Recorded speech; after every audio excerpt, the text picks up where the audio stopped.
this last sort of player we'll talk about before we look at the roster, and when you guys look at this, both of you can kind of take your thoughts from Jordan and then look at the roster here because it's unfortunate. Like before anything else, this is tough, right? I know a player that all three of us really love covering, right? In Jordan Horston, um, in the Athletes Unlimited, I think it was February 7th in one of those games. I think that league had just kicked off. Like we're only a few days into that league. Not in Nashville, Tennessee, which to have that around where Jordan essentially grew up, like this is pretty cool. Anyway, um, it was an ACL tear. Trying not to get messy. Uh, this reporting came out. Either way, it was officially confirmed today by the team Monday, February 11th. Either way, it's tough. No matter what other extracurriculars that are going through my head about it, it's tough, right? Just because of the human being that Jordan Horston is. Like again, there's no one on that team that's like as high energy, that's you know kind of as honest, really, sometimes. And she's just been a lot of fun to cover, whether it was her rookie season and how she played through that shoulder injury, and then she spent the offseason in Seattle rehabbing it, training with Jewel. How Jewel was her accountability partner, right? So I know the trade couldn't have been easy either. And then someone who's, certainly really excited to get back into things and get going back into basketball, um, with Athletes Unlimited, and then you suffer an injury that should keep you out effectively for the season. Um, yeah, that's really tough, man. You know, and just again, I talked about the human side of it, the player as well. Like to see the jump that she took from year one to year two, the versatility, the confidence that she was growing on offense, her ability to guard, essentially every position. Um, it's just really tough. So, from that, I'd love to hear from Christian, go to Rowan, and then you can talk about the roster. I know we've talked about it a little bit already, but in my little terrible handwritten notes here, you know, you got the starting five essentially set out. You've got Lee Rue, who signed, I believe it per was this per across the timeline. It's a training camp contract, which I did not realize for a little bit. You've got Leroux on a training camp contract, um, and then Alicia on the bench, and then it's kind of crickets. So, and then on the injured side of things, you've got Nika and Jordan over here, and I think Jordan posted about on her Instagram story that those two are going to go through some rehab together and get through this, together, which is nice, right? It's always nice to have a buddy, especially with a recovery like that. It can be pretty lonely just reading about how some athletes have dealt with it. So Christian, I'd love to hear from you on Jordan here and just how tough this is, as well as roster wise where the Storm are. Again, I know we've talked about it a little bit already. And then Rowan, we can go to you after that. Yes. So Jordan, Horson, they want a four, but I'm a big guard. That's kind of been her mantra since she got to the W. Unfortunately, this is kind of her first major. I mean, she had, of course, the ankle issue before, but tearing your ACL, that's a pretty significant injury. Um, it sucks because you know we're not supposed to have favorites as reporters, but when it comes down to the human element of reporting and speaking to these players, there isn't anyone else that carries himself more professionally and respects others more than Jordan Horston. So it kind of hurts to see her go down like that, especially considering it was a no contact injury. But also, from my understanding, from what I know, um, she wanted the ability to report that, to break the news herself. It just kind of sucks that opportunity was taken away from her in the manner that it was. But as far as moving forward, you know, it's rehab, prehab, and as far as Jordan and the Storm, the Storm are going to be there the entire way, support. From what I understand, she will be back in Seattle for a significant part of the season.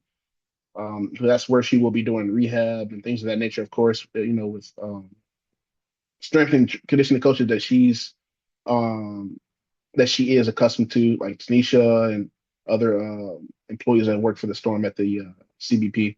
But yeah, it's a tough blow. It's a tough blow, especially considering she was doing so well.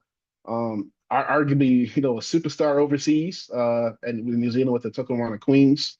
I think that was from October to like kind of mid December, you know, and then there was AU right around the corner, and it being in Nashville, no, not that far from Knoxville, where she spent a good majority of her upbringing as far as in college years, you know, it's tough, especially with everyone there. I understand that Noe was there, Ebony Hoffman was there as well. Pretty much a good portion of the Seattle Storm electorate was there. And that support meant a lot to her. People being there around her, the support, and just to, like I said, just be there for her. You know, such a sad time. But at the same time, if anyone knows Jordan, like they think they do, she's not crying about this. She's not moping about it. She wants to get to the gym. She wants to start the prehab and the rehab and everything. And now, I do think that her mom will have to be there to kind of hey, you have to rest, you have to relax. You can't. Rome wasn't built in a day. But again, if you know Jordan, she's gonna try to get on the basketball court as soon as possible. But yeah, prayers up with the entire Horston family, and good thoughts and prayers going into the journey ahead. Yeah, I mean, echoing what both of you said, it's really heartbreaking just from a off the court standpoint. I think on the court and off the court, it's been really great seeing Jordan blossom, in Seattle. And I think I remember her rookie year, there were just so many conversations about, how high of a ceiling she had, or no ceiling really.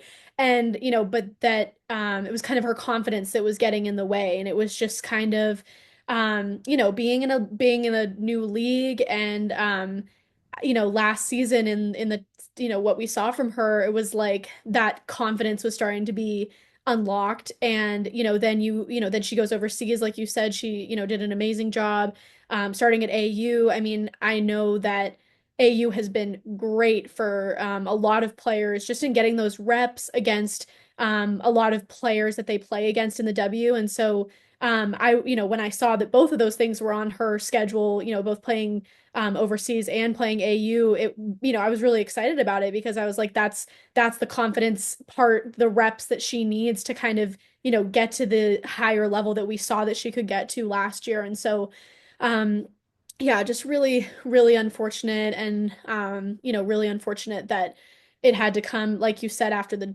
Jewel trade and just the way that everything went down. And so, I'm, thinking of her and glad that if she, if it had to be now that, she does have a rehab partner and everyone at the everyone in the organization, it sounds like has been really great and helpful for her. So it's a really big blow. If she's not able to be there all season, since if she's sitting out, we don't know if she's going to be in Seattle all season, but that bench support too, she's just, she just seems like a player that all of the, other players really love and enjoy having around. And so, um, just a really unfortunate situation all around. And just roster wise, I mean, she was really unlocking her potential there. And, I could see her, really being, like we saw last season, just a really great compliment to Gabby when, having someone like that coming off the bench, behind Gabby, or even, before Gabby came last season, we saw Jordan doing a really great job in that starting role. And I think she can do both, and especially in a season like this when you're having issues with trying to figure out the bench situation. It's just really, really sad to see. And yeah, that's all I can say. It's just a really unfortunate situation. And yeah, thinking of her and her whole family during this time. Yeah, like Christian was saying, not supposed to have favorites, but just there are players who maybe are a little more fun to cover, whether it's just their personality or how they treat media, right? Like, I don't know. It was just a lot of fun. And especially because how old we're not that far apart in age. Yeah. Yeah, me, So I I was don't gonna know. say the same thing. It was, I was like, wait a minute. yeah. I was like, hold on. How old is she again? You get so used to this. Yeah, No, she we're the was. same age. Oh my God. Ugh. So yeah, I don't know. Just the joy that she brings every and Rowan, you bring up if she'll be around the facility, like I'm sure there'll be times, but just like I can just imagine her like talking trash to her teammates, during shoot around or something already. Like I can see it. She'll be in a boot or whatever, like I can see it right now. And I can hear her voice. You know what I mean? So like, yeah, that's tough. Did you have some? Sorry, I started yapping. Rowan. No, it's fine. I was just gonna say, yeah, just on a personal note, I have really appreciated Jordan. Just, I think she was a rookie my second year covering the team, and it's just really fun to have some players that are new to the league with reporters that are also, new to covering the sport. And I just appreciate her, and the conversations that the limited conversations that we have, and yeah, just a really great human, and yeah. When I spoke to Jordan during the exit interviews, I basically asked her, you've kind of come out of your shell on and off the court this year, whether it be your YouTube series where you kind of explained how you went through that and how you dealt with being a professional and dealing with everything else that comes with that. She basically said it's over for everybody next season. It just kind of sucks. It's unfortunate that that won't happen during this year. But then again, if there is one bright side to this, there is never a good thing about getting injured, right? But as far as looking at it positively, a lot of athletes these days, they don't really get a true rest, when it comes to playing sports. They play from AAU, they play travel ball, whether they're not doing AAU or like off seasons or something like that. They play high school, they play prep ball, they play college, whether depending on what sport you play, you may go all 4 years, you may go 3 years, you go pro, and you're never giving that body a chance to actually just relax. I hate that it had to happen like this, but I do think that there will be a lot of growing done on and off the court because it wasn't the time for it. There wasn't a time to get those experiences when you're always, jumping from bus to bus and gym to gym and trainings and games and workouts and stuff. But now focusing on the rehab, focusing on Jordan, and I hope that she just makes the best out of this opportunity, continues to grow. That is a good point because yeah, it's always kind of startling especially with the NBA WNBA draft. Sorry, I almost mentioned the MNBA. Like you go from playing, I usually March Madness, right? And then get drafted, and then you're in camp, and then you just go, and then depending on what options which are now a lot, with AU and Unrivaled, like so much you can do, and these athletes want to get to the top of their game. It's competitive, all that. There's other benefits. Like Christian said, it's a great point to bring up because it's again and again and again. There's just so much going, and I know Jordan probably enjoys part of that, but it is definitely good to be able to kind of slow it down, and take the foot off the gas pedal a little bit. I know she's all gas no brakes a lot, but this, yeah, I know she probably doesn't want that, but it should be nice. Hey, Charles. Hey, Jen. Hey, were you going to watch the Seattle Storm away games this year? Away games. Well, Rough and Tumble is the home of Circling Seattle Sports, so I was thinking of coming here if that's okay with you. I think that makes a lot of sense. See you all here.